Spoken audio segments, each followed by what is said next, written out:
નમસ્કાર વિદ્યાર્થી મિત્રો, કેમ છો? મજામાં?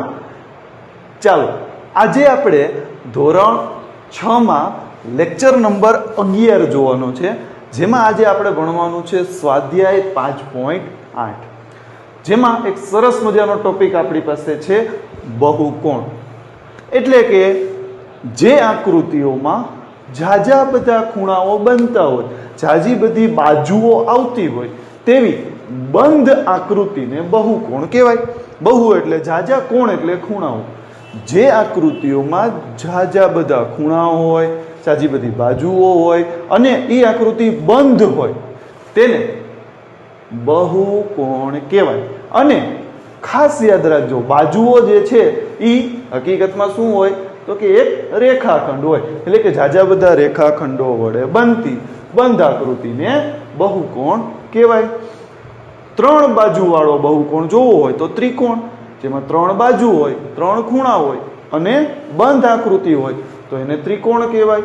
એવી રીતે 4 બાજુવાળો બહુકોણ જોવો હોય તો ચોરસ છે, ચતુષ્કોણ છે, લંબચોરસ છે. આ બધા શું છે? 4 બાજુવાળા બહુકોણ છે. 5 બાજુવાળો બહુકોણ પણ આપણે જોઈ શકીએ છીએ, જેને કહેવાય પંચકોણ, જેમાં 5 બાજુ હોય અને 5 ખૂણા હોય. 6 બાજુવાળો પણ આપણે જોઈ શકીએ છીએ, જેને કહેવાય ષટકોણ, 6 બાજુ હોય અને 6 ખૂણા હોય. એવી રીતે 8 બાજુ સુધી આપણે ભણવાનું છે. 8 બાજુવાળો બહુકોણ હોય તો એને કહેવાય અષ્ટકોણ. શું કહેશું આપણે એને? અષ્ટકોણ. ધીમે ધીમે આપણે ભણવામાં એની આકૃતિ પણ દોરવામાં આવવાની છે આ જ સ્વાધ્યાયમાં, બરાબર? તો સૌથી પહેલા આટલી વસ્તુની તમને ખબર હોવી જોઈએ. 3 બાજુ તો ત્રિકોણ, 4 બાજુ તો ચોરસ, 5 બાજુ તો પંચકોણ, 6 બાજુ તો ષટકોણ અને 8 બાજુ તો અષ્ટકોણ, બરાબર? આ જુદા જુદા બહુકોણના નામ છે. આપણે અહીંયા સુધી ભણવાનું છે. એનાથી આગળ પણ ઘણા બધા બહુકોણ આવે છે, પણ ત્યાં સુધી આપણે જવાનું નથી. તો આટલી માહિતી મેળવ્યા બાદ હવે આપણે જોવાનું છે સ્વાધ્યાય 5.8. તો સૌથી પહેલા પહેલો દાખલો જોવો. નીચે રકમમાં શું કીધું છે કે તપાસો કે નીચેનામાંથી કયો બહુકોણ છે અને તેમાંનો કોઈ પણ ન હોય તો તે કહો શા માટે નથી. તો તમે જુઓ, પહેલી આકૃતિ આપણને આપી છે, એ આકૃતિ, એમાં તમે જુઓ તો રેખાખંડો ઘણા બધા છે. બીજું તો કે બાજુઓ પણ ઘણી બધી છે, ખૂણા પણ બની રહ્યા છે, પણ આકૃતિ કેવી છે? ખુલ્લી છે. માટે તેને આપણે બહુકોણ કહી શકતા નથી. એટલે કે આકૃતિ એ આપણો બહુકોણ નથી, કારણ કે આકૃતિ ખુલ્લી છે. તો આપણો જવાબ એ છે. ક્વેશ્ચન 1 માં એ છે. એના માટે આપણે શું કહીશું તો કે ના, બહુકોણ નથી. અને કારણ દેવું હોય તો શું આપી શકીએ? આકૃતિ ખુલ્લી છે. રેડી? ચાલો બીજી આકૃતિ જોવો. તો બીજી આકૃતિમાં, બી આકૃતિમાં આપણે જોઈ શકીએ છીએ કે એની અંદર 6 બાજુને 6 ખૂણા છે, એટલે કે એને કહેવાય ષટકોણ. બીજું, આકૃતિ કેવી છે તો કે બંધ પણ છે. માટે આકૃતિ બી આપણો બહુકોણ છે. તો બી માટે આપણે શું કહેશું કે હા, આકૃતિ બી છે એ આપણો બહુકોણ કહેવાય. સી આકૃતિ જોવો તો જો આખી આકૃતિ બંધ છે, તો આપણને એવું લાગે આ તો બહુકોણ હશે, પણ ના, બહુકોણ નથી. કારણ તો કે એમાં એક પણ રેખાખંડ નથી. આખું શું છે? વર્તુળ છે. વર્તુળમાં રેખાખંડ ન હોય માટે તેને બહુકોણ કહેવાય નહીં. જો ખાલી બંધ આકૃતિ એટલે બહુકોણ નથી. ખાસ યાદ રાખજો, આકૃતિ બંધે હોવી જોઈએ અને રેખાખંડો વડે પણ બનેલી હોવી જોઈએ. માટે ઓપ્શન સી, એટલે કે આપણી આકૃતિ સી આપણો બહુકોણ નથી, કારણ કે એમાં રેખાખંડો આપેલા જ નથી. એટલે કે સી માટે આપણે કહેશું ના. અને એના પછીની જે આકૃતિ ડી છે એ જોઈએ. તો જુઓ, ઉપર રેખાખંડ છે, વચ્ચે ખૂણો પણ બને છે, પણ નીચે તમે જુઓ આકૃતિમાં ચાપ આપેલી છે. મતલબ નીચે રેખાખંડ નથી, નીચે વર્તુળાકાર, જેને વક્ર ભાગ કહેવાય. કેવો ભાગ કહેવાય? વક્ર ભાગ. તો ત્યાં રેખાખંડ નથી, માટે એને બહુકોણ કહી શકાય નહીં. તો જો આમાં આકૃતિ બંધ પણ છે, રેખાખંડવાળી પણ છે, પણ બધા રેખાખંડ નથી. એક શું આપી દીધી છે? ચાપ. એને કહેવાય ચાપ, અથવા તો વક્ર, અથવા તો વર્તુળનો એક ભાગ. માટે તે બહુકોણ બની શકતો નથી. રેડી? ચાલો તો હવે આપણે એમાં ને એમાં જોવો છે દાખલા નંબર 2. જોવો નીચે રકમમાં શું કીધું છે તો કે આપણને 4 પ્રકારની આકૃતિ આપી છે. દરેક બહુકોણનું નામ લખવાનું છે અને એના 2 ઉદાહરણ આપણે આપવાના છે. તો સૌથી પહેલી આકૃતિ એ તમે જુઓ તો એનું નામ છે ચતુષ્કોણ, કારણ કે 4 બાજુને 4 ખૂણા છે તો આકૃતિ એનું નામ થશે ચતુષ્કોણ. હવે એવા 2 આપણે ઉદાહરણ દેવાના છે તો આપણે કોઈ પણ 2 ચતુષ્કોણ આપણે દોરી દઈએ. ધારો કે એક ચતુષ્કોણ હું આ રીતે દોરું છું, જેનું નામ રાખી દઈએ ABCD. બીજો ચતુષ્કોણ આપણે આ રીતનો દોરી દઈએ, સમલંબ આકારનો. આપણે ચતુષ્કોણનો લેક્ચર પણ જોઈ ગયા છીએ, X Y Z અને W. પછી B આકૃતિ તમે જુઓ તો આકૃતિ B આપણને આપી છે ત્રિકોણ, નું નામ છે ત્રિકોણ. તો એના આપણે કોઈ પણ 2 ઉદાહરણ દેવા છે તો આપણે એક ત્રિકોણ આ રીતનો દોરી નાખીએ, એનું નામ રાખી દઈએ ABC. બીજો ત્રિકોણ આપણે આ પ્રકારનો દોરી દઈએ, એનું નામ રાખી દઈએ XYZ. આવી રીતે તમારે ઉદાહરણ આપતું જવાનું છે. ત્યારબાદ આપણે જોઈએ C આકૃતિ. તો જો રકમમાં પંચકોણની છે, 5 બાજુ છે ને 5 ખૂણા છે, તો કોઈ પણ આપણે પંચકોણ 2 દોરવા છે તો આપણે 2 પંચકોણ આવી રીતે દોરી દઈએ. તો જો આ એક દોરાઈ ગયો, નામ આપી દઈએ ABCDE. અને એક બીજો પંચકોણ દોરી દઈએ, આ રીતનો દોરી દઈએ, બરાબર છે. એનું નામ આપી દઈએ XYZ W અને V, બરાબર. ચાલો એના પછી D આકૃતિ એમાં આપી છે, એનું નામ આપણે જોઈ લઈએ. તો એની અંદર આપણે જોઈ શકીએ છીએ કે 8 બાજુઓ છે. કેટલી છે? 8 બાજુ. મતલબ તેને કહેવાય અષ્ટકોણ, એને કહેવાય અષ્ટકોણ. તો કોઈ પણ આપણે 2 ઉદાહરણ આપી દઈએ. 1 2 3 4 5 6 7 અને 8. તો એક અષ્ટકોણ બની ગયો.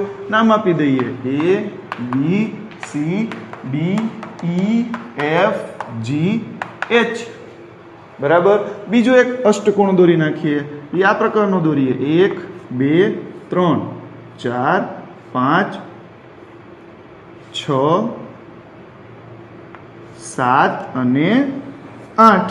આ પ્રકારનો એક અષ્ટકોણ આપણે દોરી નાખ્યો, બરાબર છે. એનું નામ આપી દઈએ, ધારો કે PQRSTUVW. તો આવી રીતે આપણે અષ્ટકોણનું નામ પણ આપી શકીએ, બરાબર. આ તમને મજા આવે એવા નામ તમે આપી શકો છો. ત્યારબાદ હવે આપણે જોવાનો છે એમાં દાખલા નંબર 3. જુઓ રકમમાં શું કીધું છે તો કે નિયમિત ષટકોણની કાચી આકૃતિ દોરો. નિયમિત ષટકોણ, ખાસ સમજજો. ષટકોણ એટલે 6 બાજુવાળો આકાર દોરવાનો, પણ નિયમિત એટલે કે જેમાં બધી બાજુના માપ સરખા હોય. ત્યારબાદ તેમાં કોઈ પણ 3 શિરોબિંદુ જોડી ત્રિકોણ રચો અને તમે દોરેલા ત્રિકોણ કયા પ્રકારના છે તે કહો. તો ચાલો સૌથી પહેલા આપણે એક ષટકોણની આકૃતિ દોરીએ, જેમાં આપણે બધી બાજુનું માપ સરખું રાખશું.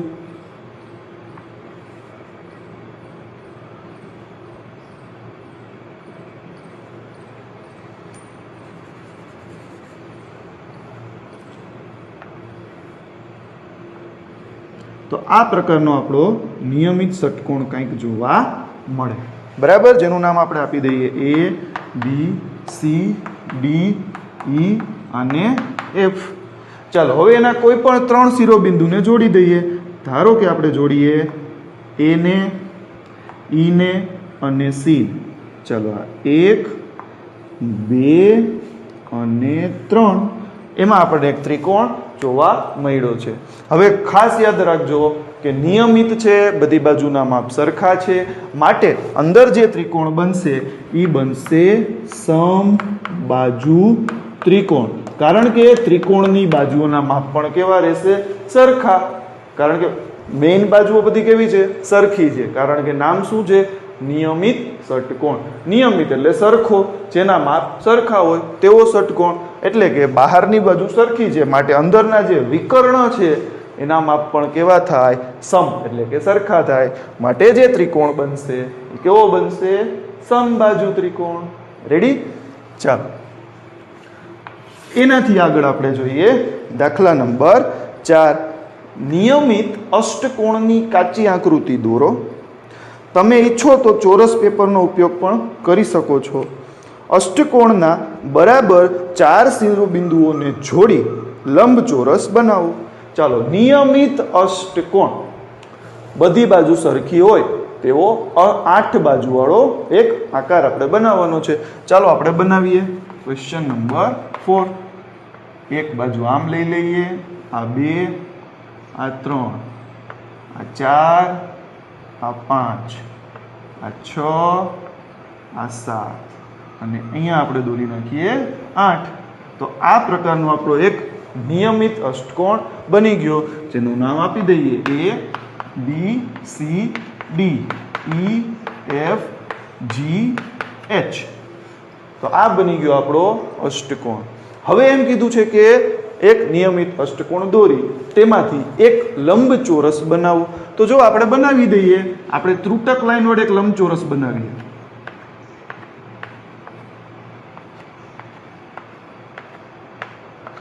જોઈ શકો છો તમે A B E F એક લંબચોરસ બની ગયો. તો આપણે બનાવી શકીએ કે A B E F અને હજી એક આપણે બનાવી દઈએ. આપણને એક જ માંગ્યું છે, આપણે 2 બનાવી દઈએ. જો એક આડો લંબચોરસ બને છે, અહીંયા તમે જોઈ શકો છો. તો આ G H C D આ આડો લંબચોરસ પણ આપણે અહીંયા જોઈ શકીએ છીએ. GHCD અથવા તો CDGH જેમ નામ આપવું એમ આપણે આપી શકીએ. અને ચતુષ્કોણ GHCD પણ લંબચોરસ છે. તો આ 2 લંબચોરસ આપણને આમાં જોવા મળે છે. ષટકોણની આકૃતિ કીધી હતી, દોરાઈ ગઈ. એમાં લંબચોરસ કીધા હતા, એ પણ આપણે દોરી દીધા. રેડી? ત્યારબાદ આપણે જોઈએ ક્વેશ્ચન નંબર 5. જુઓ નીચે રકમમાં શું કીધું છે કે વિકર્ણ એ એવો રેખાખંડ છે જે બહુકોણના કોઈ પણ 2 શિરોબિંદુને જોડે છે અને તે બહુકોણની કોઈ બાજુ નથી. પંચકોણની કાચી આકૃતિ દોરી તેના વિકર્ણ દોરો. તો સૌથી પહેલા આપણને વિકર્ણની વ્યાખ્યા આપી કે ભાઈ વિકર્ણ શું છે? તો કે વિકર્ણ છે એ બહુકોણના કોઈ પણ 2 બિંદુને જોડે છે. કોઈ પણ 2 બિંદુને જોડી શકે છે. એ પાસે ના નહીં, પણ સામસામે ગમે ત્યાં બિંદુ હોય તેને જોડી શકે છે. બીજું એવું કીધું કે વિકર્ણ એ બહુકોણની બાજુ નથી, એટલે કે એની જે બાજુ હોય એને વિકર્ણ કહી શકાતો નથી. બહુકોણની અંદર જે હોય ને એને વિકર્ણ કહેવાય. જેમ કે આપણે જોઈએ તો જો આ બાજુઓ છે એને વિકર્ણ ન કહેવાય, પણ એની અંદર જે બાજુઓ છે, આ જે રેખાખંડો છે એને વિકર્ણ કહેવાય. આવું વિકર્ણની વ્યાખ્યા આપી છે. ત્યારબાદ આપણને એવું કીધું કે પંચકોણની આકૃતિ દોરી તેના વિકર્ણ દર્શાવો. તો ચાલો આપણે એક પંચકોણ દોરી નાખીએ. આ દોરાઈ ગયો એક સરસ મજાનો પંચકોણ. હવે એનું નામ આપી દઈએ A B C D E. અને એવું કીધું હતું કે આ પંચકોણના વિકર્ણ દર્શાવો. તો ચાલો આપણે એના વિકર્ણ દોરીએ. તો જો આ તો બાજુઓ છે, તો એ બિંદુ E સાથે જોડાયેલું છે બાજુથી, B સાથે જોડાયેલું છે બાજુથી, પણ D અને C સાથે જોડાયેલું નથી. તો આપણે એને પણ જોડી શકીએ વિકર્ણ દ્વારા. એને D સાથે જોડી દીધો, એને જોડી દીધો આપણે C સાથે. એવી રીતે આપણે E ની વાત કરીએ તો જો E છે A સાથે તો જોડાયેલો જ છે, D સાથે પણ જોડાયેલો છે, તો બાકી કોણ છે? B અને C. તો આપણે એને B સાથે જોડી દઈએ અને હવે આપણે એને જોડી દઈએ C સાથે પણ. હવે વાત કરીએ D ની. તો D બધા સાથે જોડાયેલો હોવો જોઈએ. તો જો E સાથે છે તો કે હા, C સાથે પણ છે તો કે હા, પછી A સાથે તો કે આપણે જોડી દીધો છે, બીજી વાર નથી જોડવાનો, એક જ વાર જોડવાનો. પછી B સાથે જોડાયેલો છે તો કે ના. તો ચાલો આપણે હવે એને B સાથે પણ જોડી દઈએ. હવે આપણે વાત કરીએ C ની. તો C ચારે ચાર બાકીના સાથે જોડાયેલો હોવો જોઈએ. B સાથે છે, ડી સાથે છે, એ સાથે જોડાઈ ગયેલો છે અને ઈ સાથે પણ જોડાઈ ગયો છે. હવે વારી કરીએ એ બી ની, તો બી છે એ સાથે જોડાઈ ગયો, સી સાથે તો જોડાયેલો જ છે કારણ કે તો બાજુઓ છે. હવે વિકર્ણ બી છે એ ઈ સાથે જોડાઈ ગયો તો કે આપણે જોડી દીધો, બી છે ઈ ડી સાથે જોડાઈ ગયો તો કે આપણે જોડી દીધો. તો આ થઈ ગયા એના વિકર્ણો. બરાબર, પંચકોણે દોરાઈ ગયો અને એના સરસ મજાના વિકર્ણો પણ દોરાઈ ગયા, જેના વિકર્ણોનો આકાર એક સ્ટાર જેવો બને છે. રેડી? તો સ્વાધ્યાય 5.8માં આટલી વસ્તુ આપણી પાસે હતી. હવે આના પછી આપણો એક જ લેક્ચર બાકી રહે છે, જે આ ચેપ્ટરનો છેલ્લો લેક્ચર છે, 12મો લેક્ચર, જેમાં આપણે સ્વાધ્યાય 5.9 લેવાનું છે. જો આ લેક્ચરમાં કાંઈ પણ ન સમજાણું હોય, કાંઈ પણ ક્વેરી લાગે તો મને કમેન્ટ બોક્સમાં કમેન્ટ કરી શકો છો. હું દરેક કમેન્ટનો જવાબ આપું જ છું. બરાબર છે? તો આજે આપણે આટલું રાખીએ છીએ. આભાર. જય હિન્દ, જય ભારત.